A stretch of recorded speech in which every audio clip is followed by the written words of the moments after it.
السلام عليكم dhammaan asxaabta ku soo dhawaada channelka maanta waxaan doonayaa inaan inoo sharaxo laba qaybood oo taxane telefishin tay ah oo loo yaqaan Bad Genius daawasho wacan iskana taxadara muuqaalka ugu horeeya wuxuu ina tusayaa wareegga ugu dambeeyay tartanka dugsiga sare ee ciyaar shax ah gabar lagu magacaabo Lane ayaa la tartamaysa Sorawis oo ka yimid dugsi la xifaaltama Lane aabaheed Fit iyo maamulaha dugsiga ayaa ku jira daawadayaasha daawanaya ciyaarta maamulaha ayaa ballan qaaday inay Lane gelin doonto dugsigeeda iyadoo deeq waxbarasho oo buuxda siinaysa haddii ay ku guulaysato ciyaarta tartamada Sorawis wuxuu u muuqdaa inuu ku dhibtoonayo wareeggii ugu dambeeyay wuxuuna si ula kaca u tuurayaa tirtiraha kadib macallinkiisa ayaa soo qaadaya oo dib ugu soo celinaya Lane waxay ogaatay inuu ninku bedelayo tirtiraha mid ay jawaabta ku qoran tahay way aragtaa Sorawis oo khiyaameynaya waxayna si degan ugu sheegaysaa inuu soo saaro laakiin uma sheegayso garsoorayaasha ugu dambeyn waxay qoraysaa ereyga cheater kadibna waxay ku guulaysanaysaa ciyaarta dadkii badnaa ayaa u sacabtumay waxaana loo muujinayaa farxad kadib Lane waxaa la siinayaa shahaado sharaf inta lagu jiro cashada habeenkii aabaheed Fit ayaa weydiinayay inay ka heshay dugsigeeda cusub Lane waxay muujinaysaa inay ku qanacsan tahay kombiyuutarada qolalka AC-yada leh iyo maktabadda dugsiga waxayna intaa ku dartay in meesha ay ugu jeceshahay ay tahay qol muusik oo leh piano weyn oo ay awooddo inay ku ciyaarto xilliga qadada aabaheed Fit ayaa weydiinayay inay saaxiibo cusub samaysatay inkasta oo ay Lane si kulul u dhahayso haawan leeyahay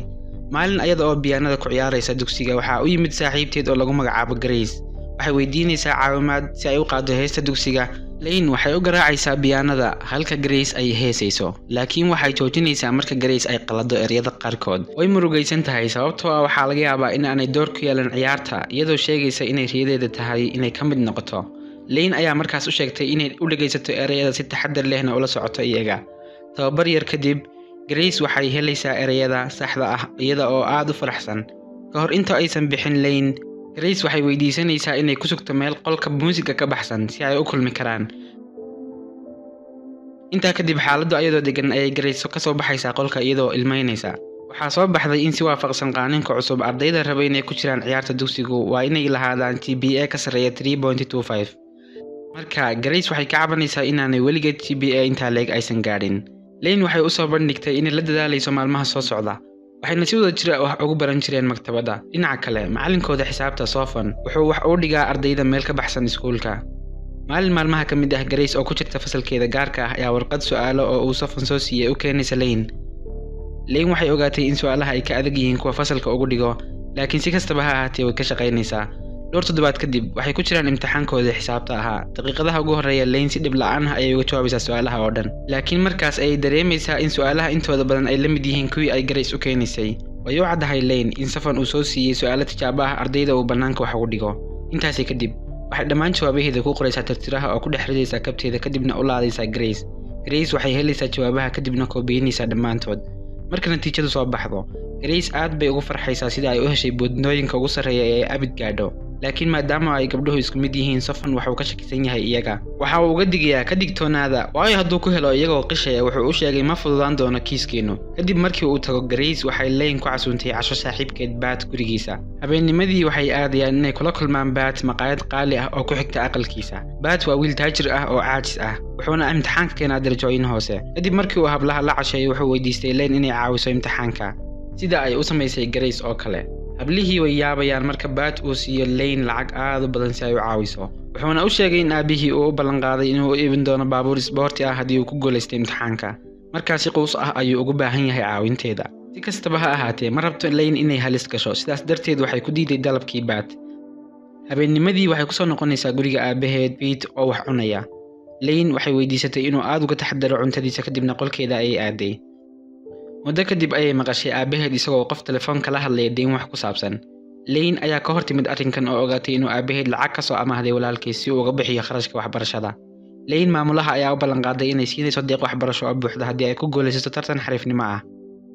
laakiin arrin dhaqaale awgeed Lane iyo nin ka socda dugsigeeda waa inay wadaagaan deeqda waxbarasho macnaha mid kasta wuxuu bixin doonaa kala badh kharashka semester kasta Lane way ogtahay in aabaheed uusan awoodin qiimaha noocaas ah intaas kadib waxay sheegtay in ay dib ugu laaban doonto dugsigeedii hore laakiin aabaheed wuxuu ku qancinayaa inaysan heli doonin fursad tan oo kale ah hadda si ay u hesho deeq waxbarasho oo buuxda Lane waa inay la tartanto nin kale oo caddeeya inay ka fiican tahay maalinta xigta ee dugsiga Lane waxay ku arkaysaa wiil yar kaasoo si adag ugu dadaalaya inuu gaadho buufintiisa oo u duushay saqafka sare waxay isku dayday inay caawiso laakiin ma awoodo inay gaadho kadib nin la dhaho Bank ayaa u yimid oo caawiyay iyaga kadib marka uu ilmaha tago Lane ayaa isbaraysa waxayna ogaatay in bank uu yahay ninka la wadaagaya deeqda waxbarasho iyada. waxay ka codsanaysaa inay noqdaan saaxiibo, laakiin bank uu diiday iyada, isagoo u sheegay inay yihiin tartamayaal tartan ka dhexeeyo. muuqaalka xiga waxaynu aragnaa Lane oo ku soo laabatay guriga casriga ah ee Bat si ay u bixiso deymaha aabaheed iyo kharashka waxbarashada. waxay ugu dambeyntii ogolaatay inay caawiso isaga iyo Grace si ay u qishaan imtixaanka. shardigoodu waa kaliya waxay siin doontaa 4 meelood 3 meel. jawaabaha sidaas awgeed macallinkoodu ma tuhmi doono. Bat wuu aqbalaya heshiiska. muuqaalkan waa imtixaankoodii ugu dambeeyay semesterka koowaad. Lane waa inay caawisaa labadaba, Grace iyo Bat, oo ay u dheer tahay inay ka shaqayso iyadana waraaqdeeda. sidii hore oo kale waxay bilaabatay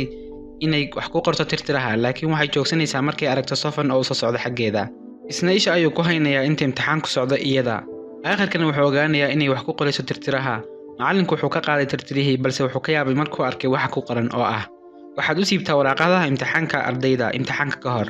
wuxuu ogaaday inay sirtiisa og tahay. kadib wuxuu isku dayay inuu la hadlo, balse Lane ayaa u dhiibtay waraaqaha jawaabteeda si degdeg ahna bannaanka uga baxday.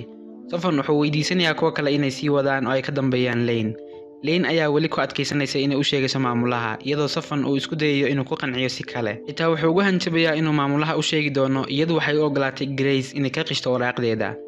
laakiin Lane way ka gaabsatay iyadoo leh sababta ay u wanaagsan tahay Grace buundooyinkeedu adiga ayaa si gaar ah wax ugu dhiga. way ka tegaysaa iyada. Sofan waxa uu ogaanayaa in gacanteeda ay ku jirto gudaha jeebkeeda. kadib waxa uu weydiinayaa inay wadahadalkooda duubaysay iyo in kale, mise wuxuuba ogaanayaa inay si toos ah u dhageysanaysay maamulaha wadahadalkooda. Sofan oo murugaysan ayaa dib ugu soo laabtay fasalka ilaa uu la kulmay ardaydii oo soo baxeenba. Grace iyo Bat waxay u mahadcelinayaan Lane sida wax walba ay ugu dhaceen sidii qorshahoodu ahaa. intaasi kadib, marka laga reebo inay qorsheeyeen dhacdadan oo dhan imtixaanka ka hor, sababtoo ah Lane waxay ku dhammayn kartaa warqadeeda dhowrka daqiiqo ugu horeeya. waxay sidoo kale ku calaamadsay dhammaan jawaabaha warqadda su'aalaha ee Grace oo ay weydiisatay inay isdhaafsadaan. intaa kadib waa inay ka mashquuliso Sofan. dhinaca kale, Grace waxay jawaabaha ku qortay tirtiraha oo waxay siisay Bat. sidaas ayay saddexdooduba ku kala qisheen imtixaanka.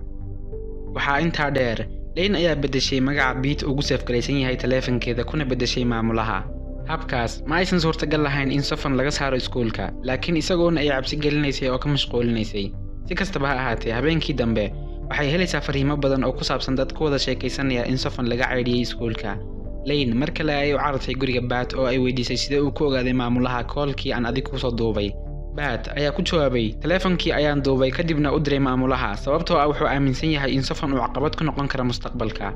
Lane kuma aysan farxin ficilkaas, laakiin way iska indhatirtay. maalintii xigtay ee dugsiga waxay mar kale aragtay isla cunugii. kadib waxay ogaatay inuu yahay Sofan wiilkiisa, kaasoo dugsiga laga saaray camalka aabahiis. Lane way daawanaysaa iyadoo weliba ka xun, iyaguna waxay hoos ugu dhaadhacayaan wiishka. muuqaalka xiga waxaa layna tusayaa dukaanka dharka ee bank. wuxuu la nool yahay hooyadiisa oo ah mid ku waalan tigidhada bakhtiya nasiibka. waxay qabtaa xanuuno dhabarka ah oo aad u daran, laakiin waxaa ugu wacan xaalad dhaqaale xumo awgeed ma awoodaan inay helaan daawo. kadib dugsiga, bank iyo Lane waxaa u yeedhaya maamulaha oo doonaysa si ay uga qayb qaataan tartan kadis ah oo TV show ah. inkastoo mid kasta aanu rabin inuu tartanka la wadaago ka kale, haddana maamulaha ayaa ku qanciyay iyaga inay tartanka u go'aamin doono cidda heli doonto deeqda waxbarasho ee teeramka xiga. sidaas darteed, xitaa hadday shuraako yihiin kan su'aalo badan bixiya, jawaabtooda ayaa heli doona deeqda waxbarasho. kadiska ayaa bilaabmaya oo bank waxa uu su'aasha ugu horeysa bixinayaa jawaabteeda. waxaa xigtay Lane. labada ciyaaryahan ayaa ku hogaaminaya 2 dhibcood, laakiin sida ugu dhaqsaha badan waa la dhaafayaa kadib marka uu bank si degdeg ah jawaab qaldan u bixiyo. Lane ayaa soo jeedinaysa inay ka wada tashadaan jawaabaha ka hor inta aysan jawaabin. haddii ay iska soo horjeedaan waxaa laga yaabaa inay guul daraystaan. markaas kadib, su'aasha ugu dambeeya way ka wada hadlayaan jawaabteeda. kooxda kale ayaa marka hore ku bixinaya jawaab qaldan. ugu dambeyntii, Lane ayaa si degdeg ah u dhahaysa jawaabta saxan. maalintii xigtay waxay joogaan xafiiska maamulaha. kadib waxay u sheegaysaa in Lane ay ku guulaystay deeqda waxbarasho ee buuxda. waxay u sheegaysaa bank inuu isku dayo deeq waxbarasho mar labaad semesterka xiga. kulanka kadib, Lane waxay isku dayaysaa inay si degan ula hadasho bank, laakiin wuu iska indhatirayaa. kadib waxaan aragnaa inuu u kaxaystay hooyadiis cisbitaal dowladeed oo ay ku sugayaan saacado badan si ay u gaadho ayaga. wuxuu kaloo u sheegayaa inuuna helin deeqda waxbarasho, laakiin hooyadii ayaa si degdeg ah u qarinaysa niyad-jabkeeda, waxayna u sheegaysaa inay lacagta u aruurin doonto inta aan la gaadhin semesterka.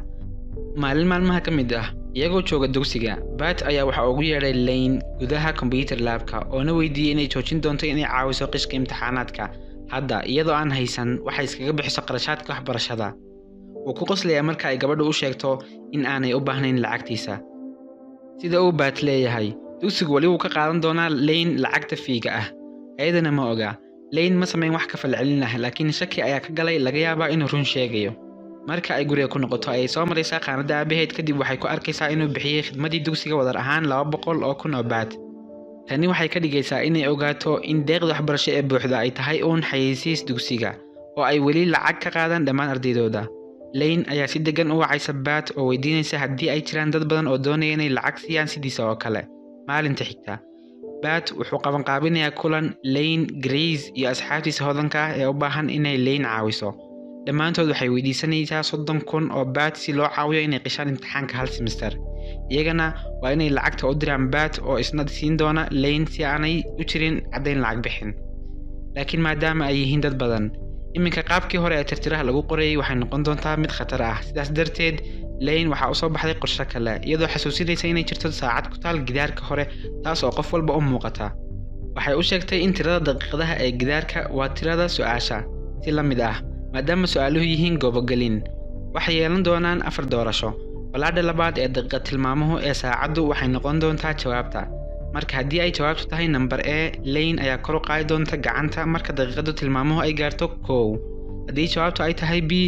waxay kor u qaadaysaa gacanteeda markay gaadho 2 imtixaanku waxa uu socon doonaa 2 saacadood halkaas oo ay noqon doonto 60 su'aalood guud ahaan taas oo micnaheedu tahay